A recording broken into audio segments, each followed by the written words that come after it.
and has so many of the things I love about DS9.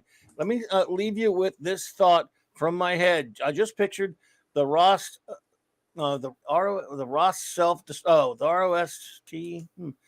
destruct from Star Trek 3. He says, Ducat and Damar in place of Kirk and Bones. Ducat, my God, Damar, what have I done?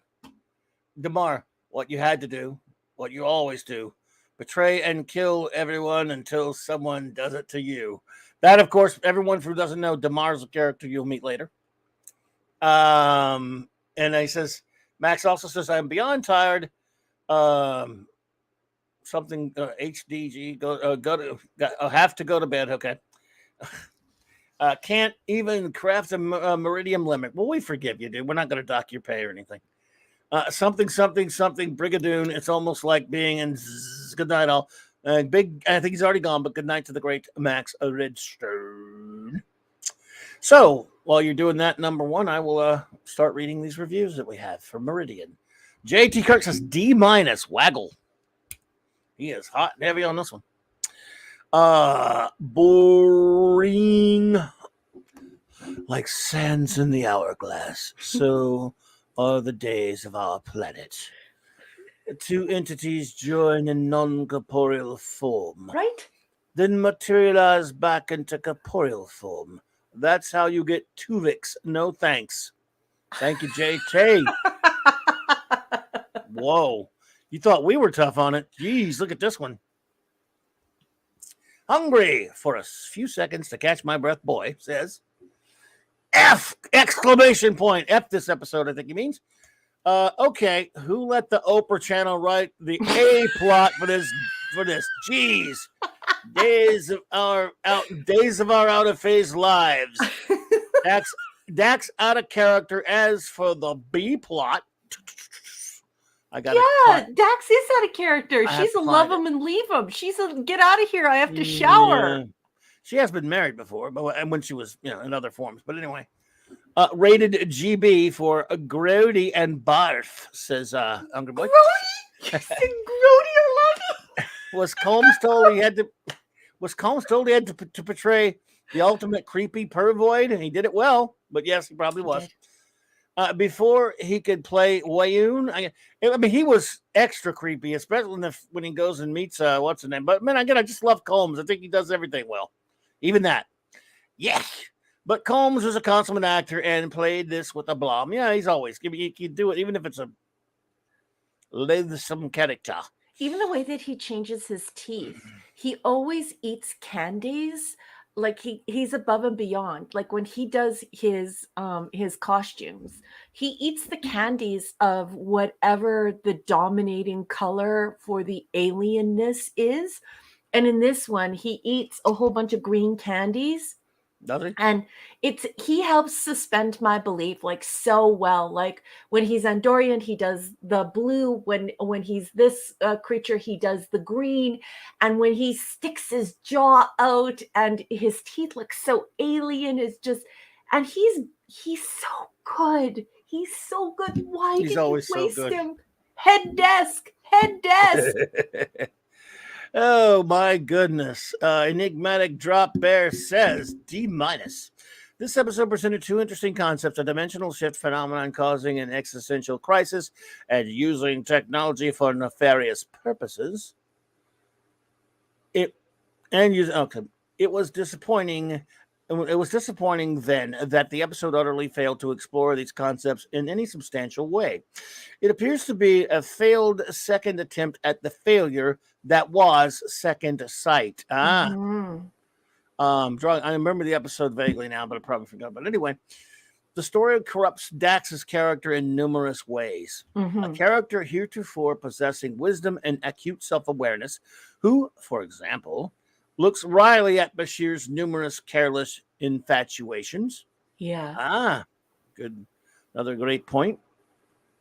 You'd think they'd have learned from TNG's numerous Troy Tryst with guest star of the week episodes that these stories do not work. I agree. Oh, absolutely. I love these comments. Always the best in ED. Indeedishness. About 2/3 into the story, we discovered that the Meridians can just leave the planet. There was no existential threat. There was no jeopardy. Yeah, why don't they just freaking leave? Yeah, let's stop for just on that point for a second. Why don't they just leave? Right? mean, maybe they could. I don't know if they had to wait to leave until the Defiant got there, but now you could clearly leave. Why wouldn't you? Well, if they couldn't leave, why is Jadzia going to a planet where they don't even have a vessel? I don't. And she's a science officer. I don't get it. What? Either.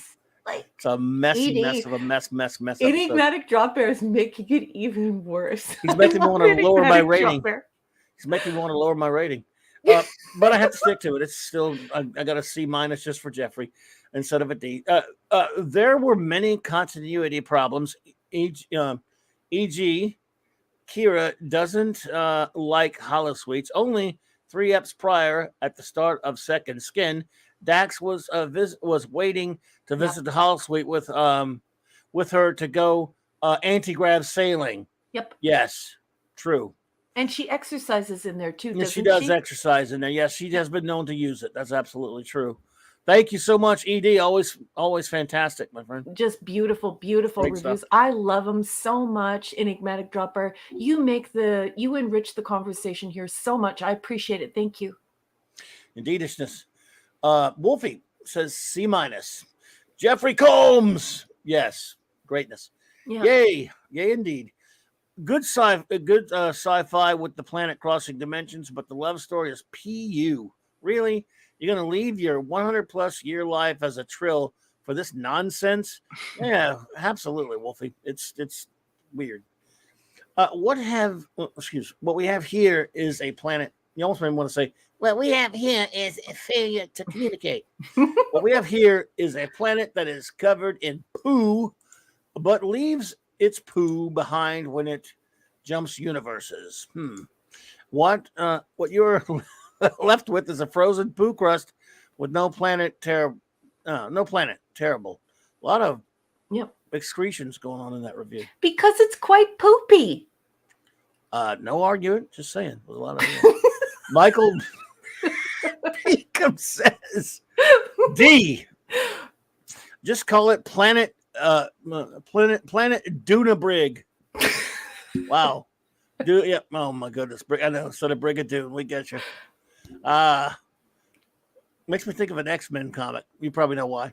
And get it over with. Apparently, you can time trill falling in love with a stopwatch. Page 186. Ira Burr. I love Brigadoon, so I'm an idiot. I'm idiot enough to say, that is. He says, I'm idiot enough to say, hang on, let me find your next one, dude. Let's do Brigadoon. I am a moron. Well, Ira, you ain't getting in an argument with me. I've heard you comment on social issues. Yes, Ira, you are. Directed by Jonathan Frakey Pants. Dude, seriously. So this was your revenge on DS9 for TNG Season 7? Why punish us too?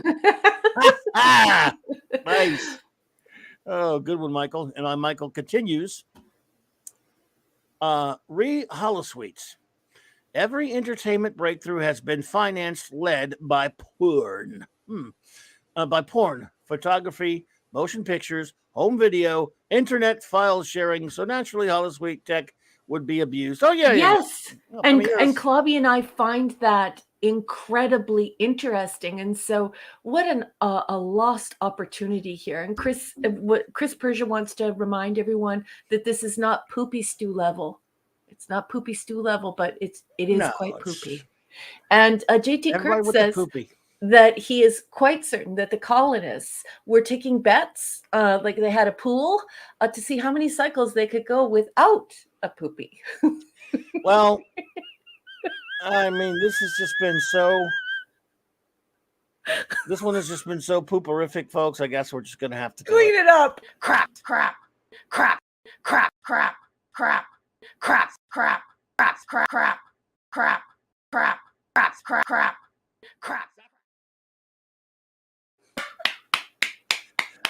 Pleasant Valley Picker says C.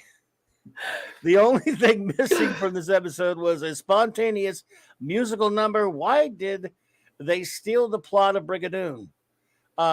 Beats me. I mean, why did they steal any plot? What is Brigadoon, guys? it would take too long to explain. It's a movie, but Okay. I'll explain it. Should I watch it?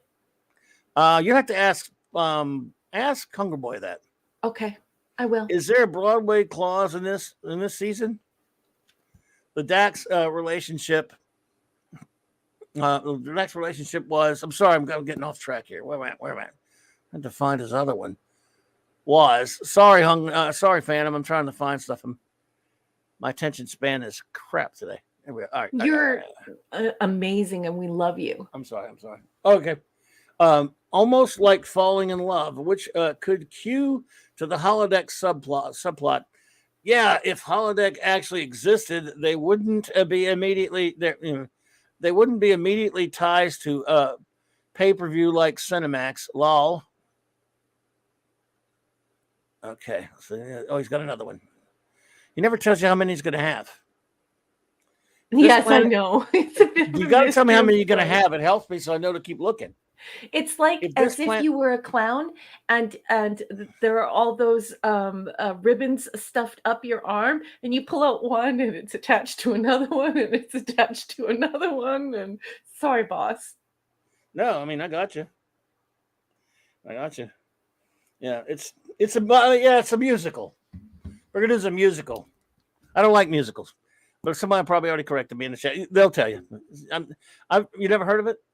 Yeah, no. A lot of people haven't, but they have here, and that's all that matters. Okay, so, I'm gonna watch this. No, I don't know if you want to watch it or not. But is it good? I don't know. You think I'd watch it? It's a musical. Everyone's very happy with themselves for watching it. They can watch it. I mean, I don't know. Maybe it's. You got me. Anyone use the curtains to make the kids close? I don't know. No, I don't know where I am. I don't know where I am.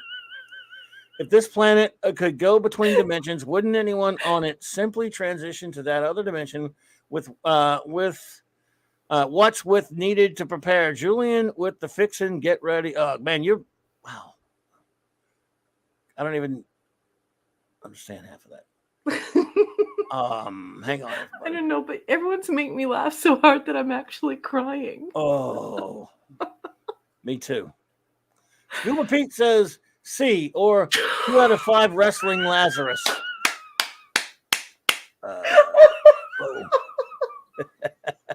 It's so true.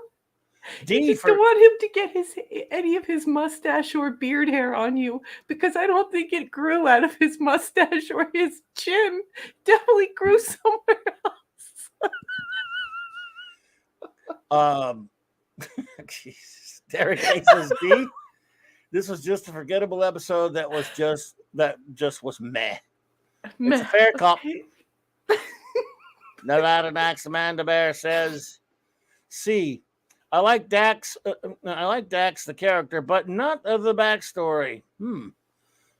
Quark, Odo, and others' backstory much better. Okay. Okie dokie, it's a fair cop.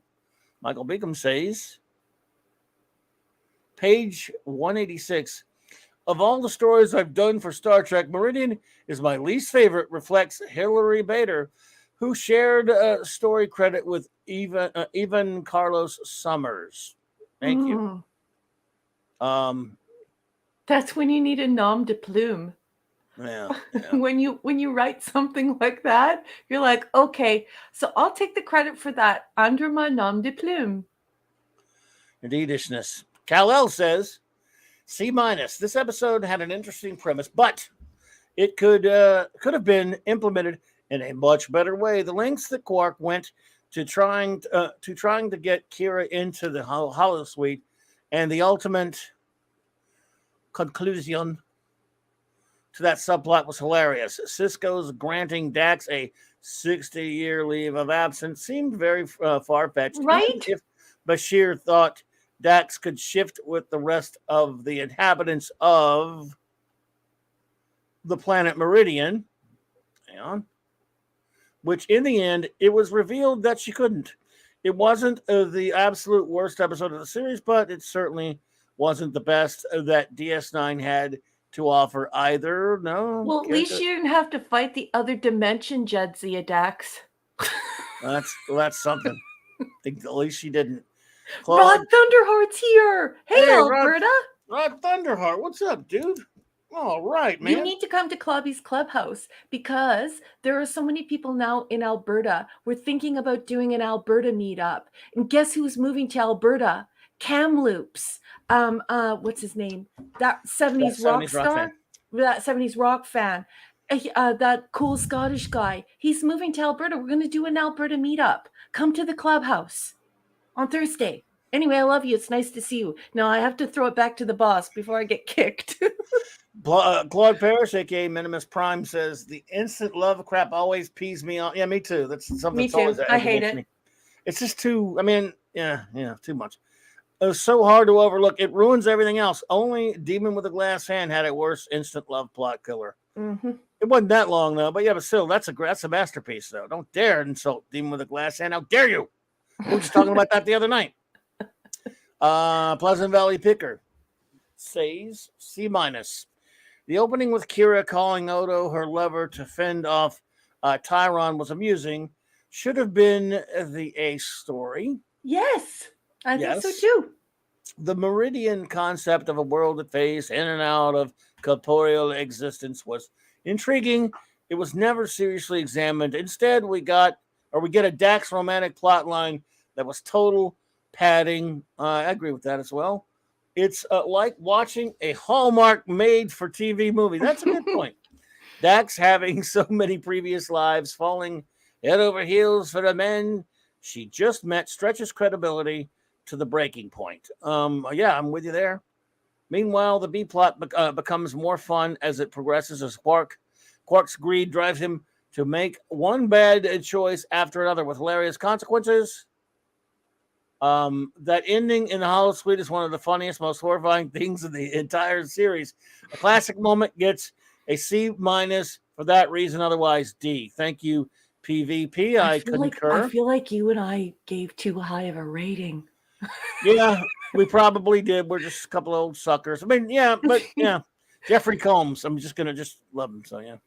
Oh, so funny. Yeah, Rod, message me on Insta. And I just want you to know, Rod, you're always welcome at the Clubhouse. You can come hang out, okay? I'm calling this one. We got this one done. And well, wait a minute. This one probably deserves the full treatment. Crap, crap, crap, crap, crap, crap, crap, crap, crap, crap, crap, crap, crap, crap, crap, crap, crap. Yeah. So we got in trouble. We even got in trouble from Hungry Boy. HB himself is like, what were you guys thinking? We're getting scolded. We're what? being admonished by our own he gave it crew. an F, so. Who runs this bridge anyhow? Look, I'll tell you why, because I've seen episodes I hate so much more. I don't really have a lot of hate for this one. I agree it's very flawed and has some dopey stuff in it, but I laughed at some of the stupid Kira, stuff with Kira and Quark and all that stuff, where there are episodes that made me want to, throw up. So there were a lot of way worse ones from me, but I don't blame anyone for trashing it. I mean, look, it's not like we're defending it or anything. Says it's a mutiny. Of course, everyone's mutiny. Joking. And everyone, guess what? Rod Thunderheart got a new job. Congratulations, Rod. Congrats, buddy. Congrats. Excelente. Good stuff, man. I'm glad you did. That's fantastic, man. Yeah. And that can be a very worrying time not to have a job. So, Rod, I'm sending you a huge hug. I'm so happy for you. And please let your brother know that we all said hello. Michelle says, I feel like this episode was intriguing. I would like to have explored the phasing from non-corporeal to back again. I think they lost a chance to explore that in this episode. I would concur with that very much. Michelle, I think that's a lot of people's problem, that they had something of an interesting premise that they squandered by having two stories, which sometimes it's sort of like, I hate to bring sports ball into it, but if you're a football fan, the old saying, if you have two quarterbacks, you don't have any. Yeah. So, in other words, which basically means if you don't have a guy good enough to take the position and be the one quarterback of the team other than backups, then that's a problem. Well, if you have two stories, sometimes you don't have any story. You just where, for example, I like civil defense more than most people, but that's an example of one story. Yeah. Star Trek, the original series, was did occur at a time in television when you didn't have stupid A and B plots. They drive So- Michael Beacom up the wall. I can't. All is there. Even if it's a crappy episode of the original series, at least it had one story. But Yeah. it was always benefited by having one tight story. Yeah. Sure, there are bits in the episode that you could throw in there, pepper them through there. Yeah, I'm with you, Michael. I hate the Mirror Universe episode. I really hate all of the Mirror Universe episodes. Mhm. But anyway, so I guess I just kind of prefer older television for that reason. I sit down, I'm going to be watching for, let's say if it's a Star Trek episode of the original series, I got 50 minutes. I'm going to watch a story develop over 50 minutes, and it's not going to be wasting my time with 3 different damn stories that's trying to set up That's right. garbage down the road. I love episodic. Like we always used to say, it's almost like an anthology with recurring characters, which I know is a contradiction, but you know what I'm saying. Yeah, but it's also the fact that if you have someone like Jeffrey Combs there, it's like all the time Star Trek wasted Andrea Katsoulas, it's just like you have Jeffrey Combs there, and you have this meaty idea where you can look at the dark side of the holosuites. And, that's something that is only Gene Roddenberry, because, of course, he met with the inventor in the very early 1970s. So he knew about that technology. And before it was even called, a holosuite or a holo program, he was calling it the Rec Room way back in TAS. So I just don't understand, why you would screw that whole thing up like that. You have Jeffrey Combs there. Use him. Absolutely. And then Michael Beacom, I totally concur with that as well. He says, if you have good writers, you can make one story that takes all the time. Well, let's just be honest about something when it comes to Star Trek, the original series. Gene Roddenberry, when he sent that Bible out, he sent it to science fiction writers. He did. Obviously they had other guys they had some people with TV experience also as well, but he talked to people who understood science fiction, understood how to write science fiction. So did Rod Serling, by the way. And so did Leslie Stevens on Outer Limits. Mm-hmm. And they looked for science fiction writers, people who knew how to and understood how it was to tell a story.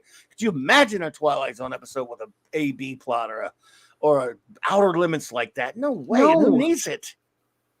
Not just that, even old episodic television that isn't science fiction still dealt with one story. I'm not saying they should have done it forever like that, I guess, but just personally for me, Gene Roddenberry wrote 20-something of the best episodes of the greatest Western ever made, Have Gun Will Travel. They're all 22, 24, 25 minutes in length, and they're great stories that pack a punch, that have and they're just stories. And I don't, when I sit down to watch, when we would watch a TNG, an episode, there were some good ones, sure. But sometimes we're sitting there wow, this was a pretty interesting idea, but for 25 something minutes of this episode, they've got another story going on. I'm distracted from the others, from one story from another. But Michael's right, though. It is because there's not enough meat on the bone. You can't flesh out a full-fledged story because there's just not enough there.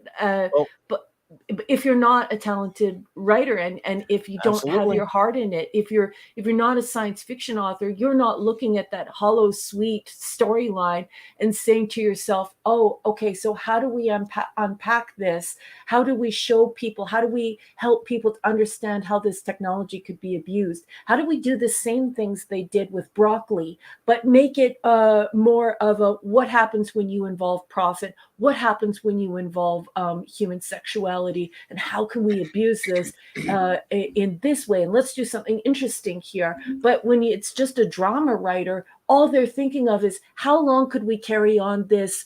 You know why, right? Quark tries to catch Kira so he can get film of her. And so it all starts with what you just said earlier. Start with science fiction writers on a science fiction show. Just do that.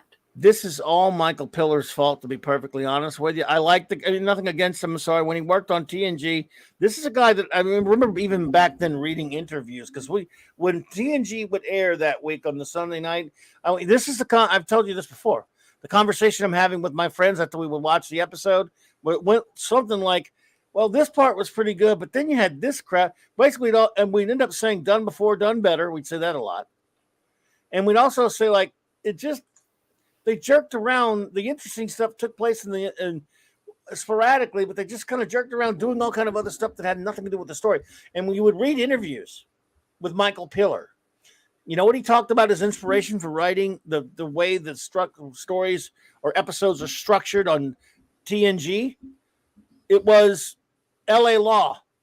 Oh, yeah, I remember hearing about this. This was LA Law in space. Terrible. And I would get in arguments all the time with TNG boosters, and I was not one. I was always TOS all the way. I still think it's way better. I'm obviously nicer to TNG now. At least I entertain it and like some of them. But I would get in these arguments and say, look, I want to see a freaking science fiction show. I don't want to see LA Law in space. Now, you could do LA Law in space, and that would be fine. I don't think Star Trek needs to be that.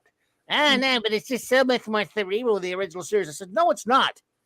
Say that was just about action. Well, if you think the original series was just about action, you didn't watch the original series. No, you didn't. Boss man, we got to say goodnight to one of the most important people who are in a part of this crew. Good night, Chris Persia has to go to bed. He says, have a great evening, everyone. Time for me to go. Catch y'all on Monday night. Good night. Behind you, buddy. Thank you, buddy. Chris Persia, I absolutely love you, sweetheart. Thank you for helping to promote the show, for the beautiful artwork that you made to promote the show, and for putting that out on social media and using all of your social media credit, because you're a respected wrench, you're a well-known wrench, and you're using that power to help us. And you're such a great friend, and you're just so wonderful to be around. And I just loved our conversation tonight, and I love, love, love you. So thank you for everything. Good night. And tell your pops, tell your dad we say hi. Thank you, Chris, brother. Appreciate you always. So Michael Pillar, you can't do LA Law in space. And again, it carried over into Deep Space Nine, this A and B story stuff. Yeah. It just became a habit, I guess. Yeah. Let's see here. What's it Michael says? This multi-story stuff reminds me of Love Boat and Fantasy. Yeah, Fantasy Island, where they had multiple parallel stories. That was the show structure, but it's not Trek. It's true. It's fine for those shows. It doesn't really fit Trek. JT says, "Since you email before the show, I think it has something the audience would love to see." Well, I rarely check that email, so I'd have to go and let me take a look. Oh, okay. Well, I'll take a look and see what it is, buddy. Michael Beacom, I totally agree with you. And another thing too, though, is that with the Love Boat and with Fantasy Island, because that was a drama and that's the way that was set up, all of the stories, the A, B, and C plots, they would have a filament. And so that filament could be something like love, exciting and new. No, you know what I mean? Like maybe addiction was an issue or these important issues. And so each person was dealing with their own form of addiction on Fantasy Island, let's say. And when they tried to do this in Star Trek, it's so contrived and so boorish. Like it's so boorish. It's rude, it's boring, and it's not even what we like. I mean, the science fiction fan wants science primarily. And when TOS was canceled because it was too cerebral, you can't give us the exact opposite of that. We don't mind a little sprinklings of something other than science fiction, but to go totally in that other direction, it's maddening. It drives us all nuts. And it's great to yell about it here with you. Yeah. Well, JT, if I can find a way to move this picture, if you're sure you want me to show it, I will. You could send it to me and I could convert it to a PDF and upload it. Do you want to just dump it in Twitter? We have to do it later. I have to figure out how to do that because I don't. Do you want to do it next Saturday?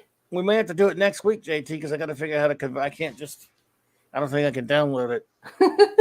It's very nice. It's very cool. It's very badass there. I'll see if I can find it here. Hang on a second. Did you see what Captain Infinity said? What? So, like, while we're talking about the Love Boat, and Fantasy Island, and stuff, and what it takes to be that instead of being science fiction, Captain Infinity says, "Does the Love Boat also have parallel universes?" Yes. Yes, it does. And time travel, by the way. It does have time. The Love Boat can time travel. Did you know that, Captain Infinity? Bet he didn't know that. You can even bring your symbiont with you.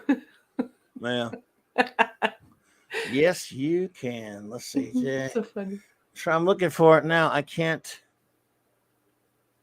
Oh, I got it. Got it? Okay, if you want me to JT Kirk, if you sure you want me to show the picture, I will, bud. Give the final. I'll The ask Love your final Boat goes word. counterclockwise around a lighthouse to go back in time. JT Kirk, if you want me to go ahead and show that, I will. I think I got it loaded. Boosh! Hey, Boosh McFadden.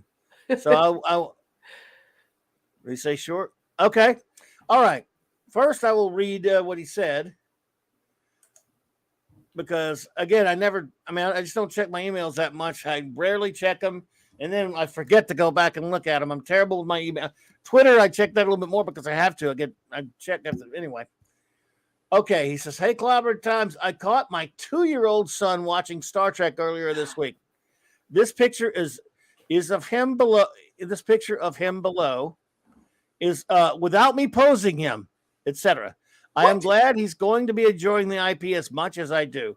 Feel free to show this as on Star Trek if you like. There's no personal information. I just can't say." So this is just This is young JT Kirk Jr. This is watching the coolest Star thing Trek. we've ever had on our 2 show. years old. Oh my goodness.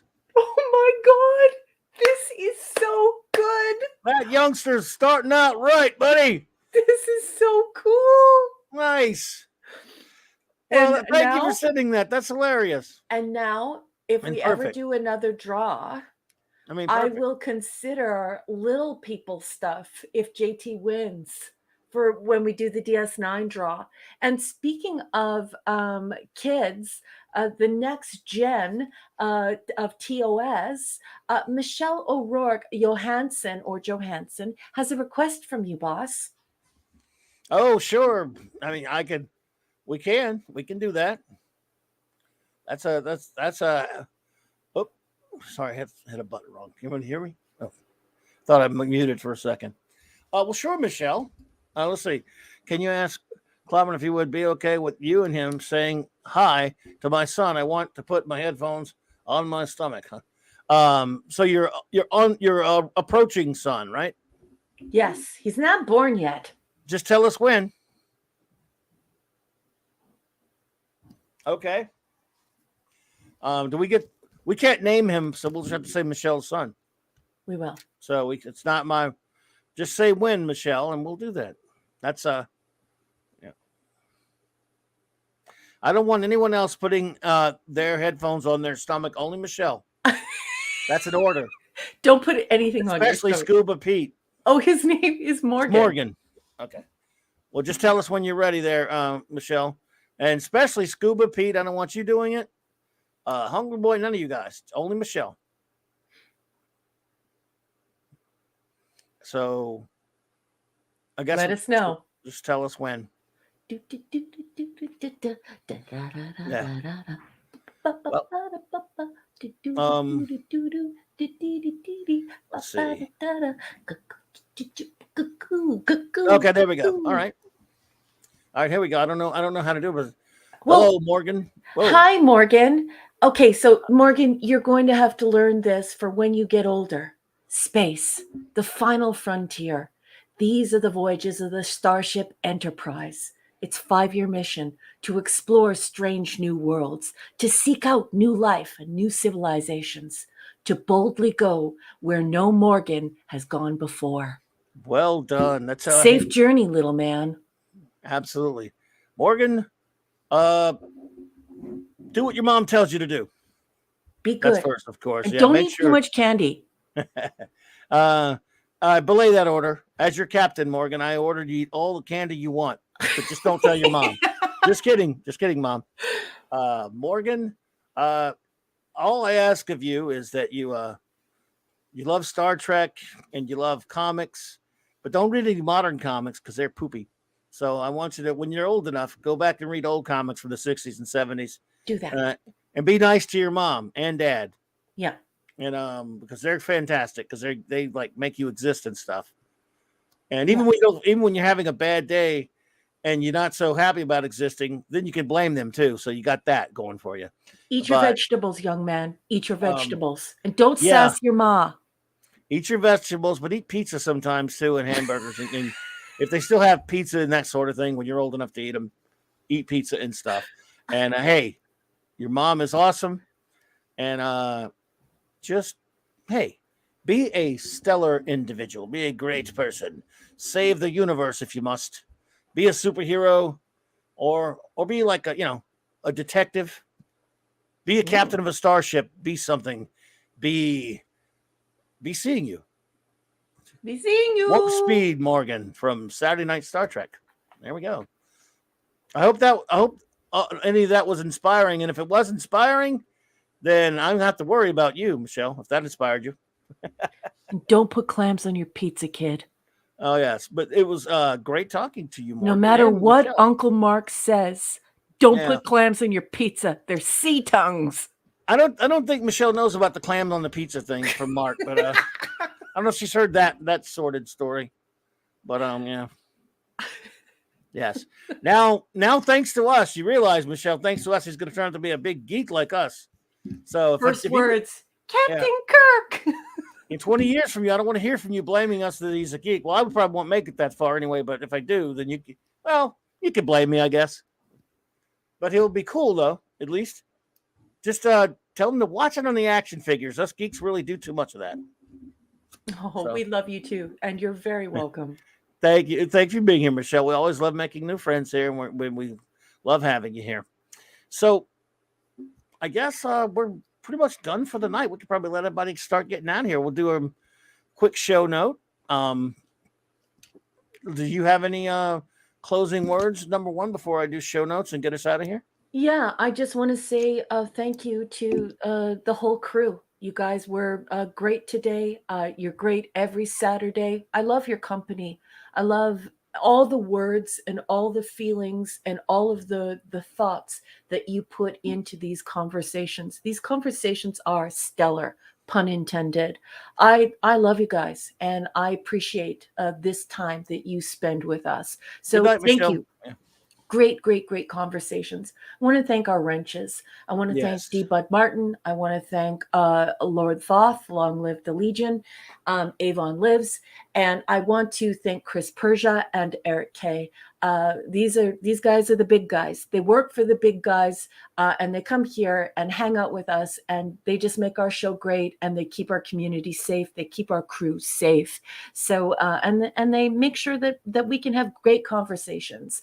I love you guys. Thank you for everything. I want to say thank you to my captain. Captain, thank you so much for creating this space for us. We love you. If it weren't for you, we all wouldn't know one another. We wouldn't be friends. We're all friends because of you. So thank you for creating this space and allowing us to be a part of it.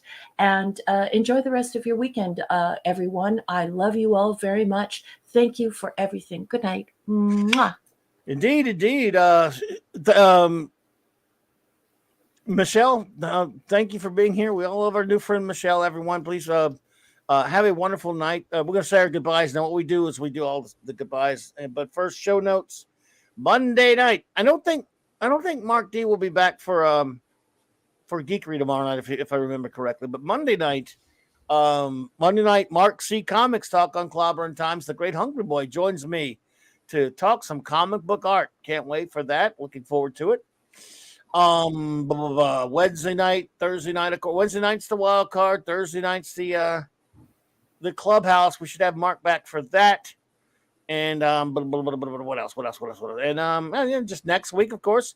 Here are your episodes for next week, folks. For next week on Saturday night, Star Trek, 4 more episodes, and they will be Defiant, Fascination, Past Tense Part 1, Past Tense Part 2, Electric Boogaloo. You want to get ready for some yelling. Just say, I'm just going to spoiler you guys right now. You think I yelled about the Mirror Universe thing? I'm gonna just say Incoming! Incoming. Next week, there's going to be some fireworks. Anyway. Open the gate! Oh, boy. Yeah. So, now for our goodbyes. What we do here, folks, is we like it, whether you're still here or not, you get the shout out at the beginning and the end because we love our friends who hang out with us. They help us make the show. First, thank you all to all of you who have lurked. You lurkers, we really appreciate you. And for everyone who catches us later on a download or a repeat viewing, we thank you. We cannot thank you enough. Please, anyone, if you haven't yet, hit the like button and subscribe. I will just really appreciate it when you do that. Smash it! Smash it. A big shout out, as always, to the great Lord Thoth, who was here with us. It's always, I'm glad to have you back, buddy. The great Mark D with a C did pop in for a minute. He is on the way, Mason. We can't wait to have him back. Hope he's having a great time. Hope happy anniversary again to you and Maureen. Happy anniversary. Big thank you and shout out to our new friend Michelle O'Rourke Johansson. Take care of that baby and feel nice, feel good, and have a wonderful, nice rest of your night and weekend. Dave G Sound, hope you're feeling well, buddy. Thank you for being here. The great J Man was here, my friend. Thank you for being here, buddy. Always a pleasure. And thanks for having me on your show earlier. The aforementioned Wrench of Iron himself, D-Bod Martin, was here. Of course, again, as Raquel said, shout out again, of course, to Chris Persia and Eric K., our great, fantastic wrench buddies. Love you guys. We appreciate you guys so much. Not only are you guys great company, but what the work you do for us is so appreciated. Love you guys. Good night. Appreciate you. Raymond Feliciano, King Dolphin TV. JT Kirk, thank you for sharing that picture, JT. Your youngin's in good hands. Your youngin's on his way. That was amazing. That was amazing. And if we do, if he wins for the DS9 draw, I think I'm going to be sending something for the Munchkin this time. Wasn't that a great? That was such a beautiful and hopeful photo. And what a wonderful gift that is to this whole crew, to this whole channel, you and I included, Clobby. What a great photo that was. And what a wonderful idea it was to share it. Love you, JT Kirk. Nice indeed. Absolutely. Michael Beacom, thank you so much for being here tonight. I think he had to run, but also shout out to Cassandra as well. Let's see here. Enigmatic Drop, Ed. Thank you for, as always, buddy. Appreciate you. Well done. Great stuff. Outstanding. Kal-El, buddy. Thank you so much for being here, my friend. Appreciate you. Phantom Outsider, buddy. Thank you. And a show note. I'll have in a week or two. I will have another member stream, my buddies. Shout out to the great Gary Ambrosia. Thank you for popping in, sir. It is a great honor to have you here. Appreciate you. Always honored and to have you. And thank you for that super chat. You are too kind, my friend. Yeah, and to you and your wife. Just absolutely love the Ambrosias. I think you guys are just such great people. Gary, thank you for your support, your friendship, and just for everything. Absolutely. You're a sweetheart of a man. And thank you for the gift tonight for the boss. Thank you so much, my friend. Zathras. All right, Zathras. Thank you, buddy. Crap.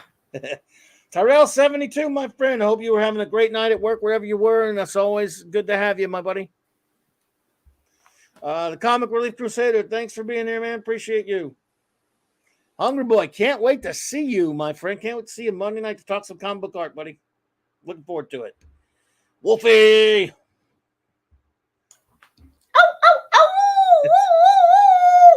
I'm drinking tea in the background. Sorry, everyone. Big shout out and thank you to the great Max Redstone, the master of the Limerick. Thanks for all. I know he had to run, but thanks to the great Max Redstone. Brandon, the anime guy, had to run, but I always appreciate anyone stopping by, no matter how long it is. And thank you, Brandon. I hope he has a great weekend. Dark Shadow Logan popped in, buddy. We hadn't seen in a while. I hope you're doing well out there, Dark Shadow. Forever. Yeah. Rob Altus, my good friend. Thank you for popping in, buddy. You're a superhero. I had to call him Scuba Pete. He's the king of the Rumba Beach. So's Leslie. Leslie's also the king. She's the queen of the Rumba Beat. Indeed, she is. Brian Hepburn, my friend, thank you for being here. Boosh McFadden, it was good to see you here, my friend. Thank you. Yeah. Alaric Harrelson popped in, I do believe. Alaric. Grimdark Inferior popped in. Mm-hmm. Good to see you there. Have a good time. I hope you're doing well. The Catman, a.k.a. Dee Myers. I hope you and your wife are doing well, my friend. Dad Man Walking 55 brother in the Dad Man clan, Mrs. Dad Man and the youngin'. Hope you're all doing great. Right. Excuse me. J.D. Lewis, our buddy had to run. Good old J.D. Lewis, thank you. Pleasant Valley Picker, thank you so much, PVP, for being here. Your Muslim uncle, my good friend, popped in. Thank you so much. Our great buddy Steve Mitchin popped in to say hello there. I hope you and Maddie are doing well, old buddy. Let's see here. Linrod, I hope you're doing well. Thank you so much. Hysterical tonight, Linrod. Indeed. Double C. Thank you for being here tonight. Anonymous, another superhero. Good to see you. Snail Messiah, my good friend from way over there. Thank you. Way over there. Midnight's Oblivion. Thank you for being here. Have a great day at work. Cavatina, Cavanaman Shay. Hey. Hey. No, you have to do Fat Albert. Thank you. So I think he mentioned wanting to see this because he was feeling left out that we haven't had any requests for the Agonizer. So Agonizer, please.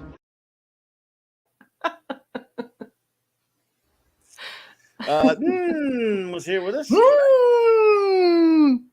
Yep, good to see you, buddy. Keely Chow, roll tide, buddy. They're not an Axeman the Bear, my friend. Hey. An Axeman the Bear. Mana. Do. Mana. Do. Minimus Prime. What's your Minimus. Up in you. Vince Womack stopped in. Hello there, Vince. Night, Vince. And Captain Infinity and Beyond. Captain Infinity. Also known as, he's an old friend. Also known as Captain Cockney Spock. Last but not least, the great Rod Thunderheart, my friend. Appreciate you. Appreciate you all, my friends. Hope we got everybody. Thank you all for being here with us tonight. We have such a great time here on Saturday Night Star Trek. And hey, everyone have a fantastic rest of your weekend. And I hope to see you out there on the streams, my friend. Take care now.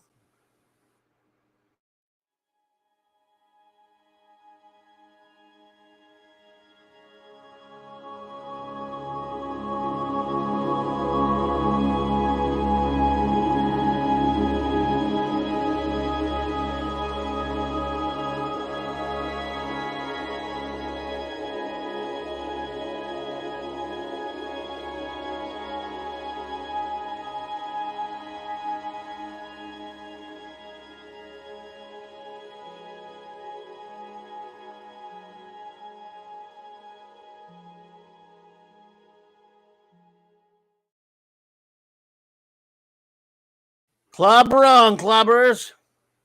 It's clobberin' time.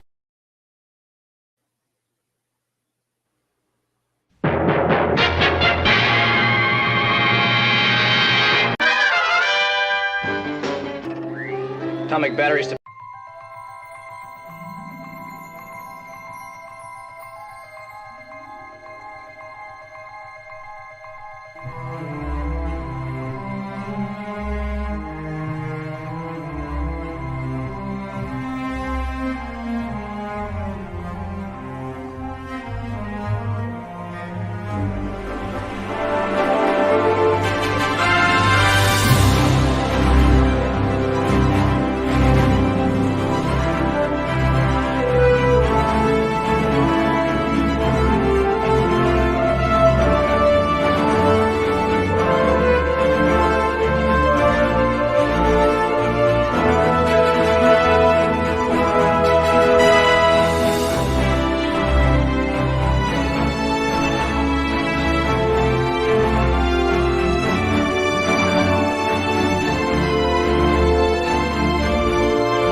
All right, everybody. Good night. Clobberanimo!